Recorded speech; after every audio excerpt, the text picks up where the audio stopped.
Hello and welcome to Synopsis. My name is Krishna. 14th and 15th of Feb 2021, The Hindu and Indian Express in 5 minutes. पहली news 14th of Feb की है, gene regulation. This is something related to static science. Cell biology में हम ये पढ़ते हैं. तो cell में जब हम सेल पढ़ते हैं, सेल के अंदर बहुत सारे जीन्स होते हैं.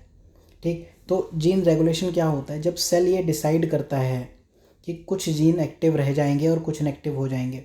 ठीक है, उस प्रोसेस को कहते हैं जीन रेगुलेशन. इसकी आप कहाँ एप्लीकेशंस देख सकते हो? जब हम इवोल्यूशन ऑफ स्पीसीज़ पढ़ते हैं और जब हम बताते हैं कि कुछ स्पीसीज़ के जो पेरेंट स्पीसीज़ हैं वो सेम है.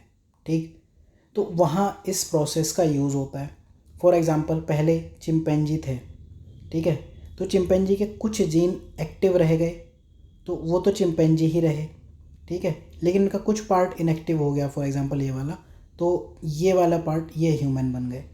ठीक है, तो इस तरह से जो सिमिलर स्पीसीज़ थी उनके बीच में डिफ्रेंशिएट करने वाला जो प्रोसेस है that is known as gene regulation. आपको ये जूलॉजी ऑप्शनल में हेल्प कर सकता है एंड जियोलॉजी में, पैलियोंटोलॉजी में भी हेल्प कर सकता है.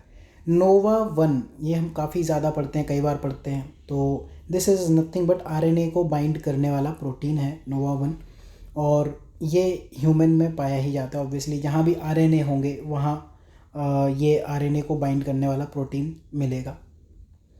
देन इसमें एक ख़ास बात क्या है कि नोवा 1 जीन होता है, राइट. देन नैनो फोनेटिक्स एक न्यू स्टडी है हिंदू में. यहाँ पर ये न्यूज़ आई है साइंस टेक में.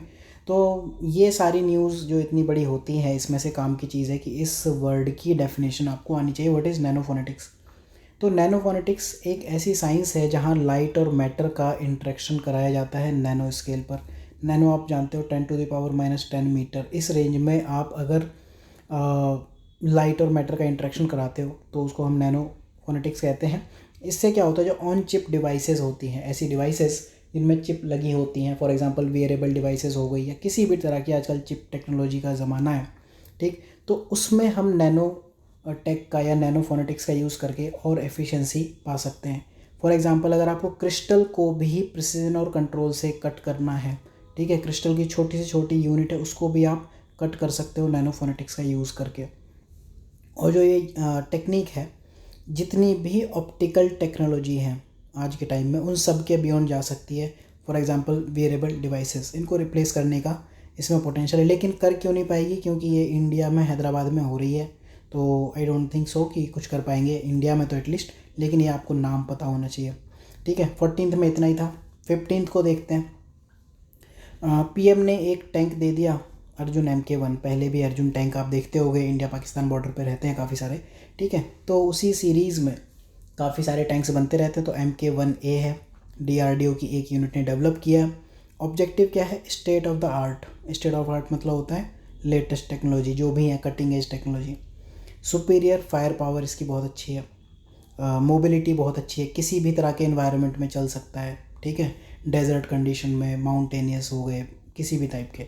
और प्रोटेक्शन बहुत अच्छा देता है. ठीक है, मतलब अल्टीमेटली एक टैंक है अर्जुन, इतना याद होना चाहिए, एग्जाम में से ज़्यादा नहीं पूछेगा.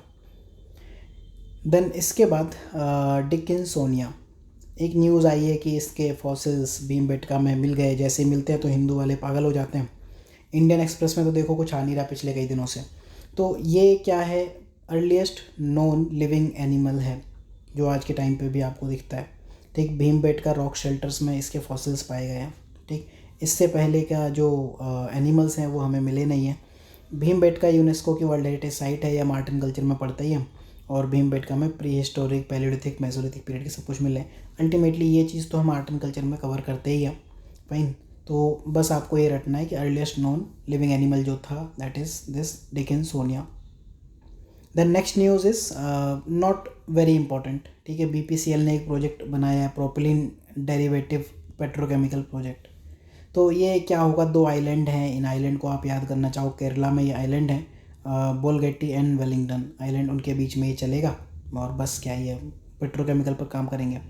तो PM ने कहा कि बिल्कुल अब ग्रोथ ऐसे से ऐसे हो जाएगी. फिर जो एक इम्पॉर्टेंट न्यूज़ है that is important from mains point of view. IT act 2000 के कुछ सेक्शंस होते हैं, वो हमेशा न्यूज़ में रहते हैं. 2014 में अगर आपको क्वेश्चन याद हो, एक केस था, आप बता सकते हो किस केस से रिलेटेड है. सेक्शन 69A ये कहता है कि गवर्नमेंट के पास पावर्स हैं कि किसी भी इंफॉर्मेशन का एक्सेस ब्लॉक कर सकती है जो कि उसे लगे नेशनल सिक्योरिटी या पब्लिक ऑर्डर के लिए कंसर्न है। सेक्शन 69A इसका सब सेक्शन 3 ये कहता है कि आपको 7 साल की जेल हो सकती है अगर आप ये वाला सेक्शन वायलेट करते हो। लेकिन इसमें एक ब्लॉकिंग रूल ये है कि अगर आपने कुछ रिक्वेस्ट और कंप्लेन कर दी किसी के अगेंस्ट कि इन्होंने ये काम कर दिया, ठीक, वायलेट कर दिया, तो आपका नाम नहीं लिया जाएगा, कॉन्फिडेंशियल रहेगा। तो इसके ऊपर पूरा आर्टिकल था, नॉट दैट इम्पॉर्टेंट।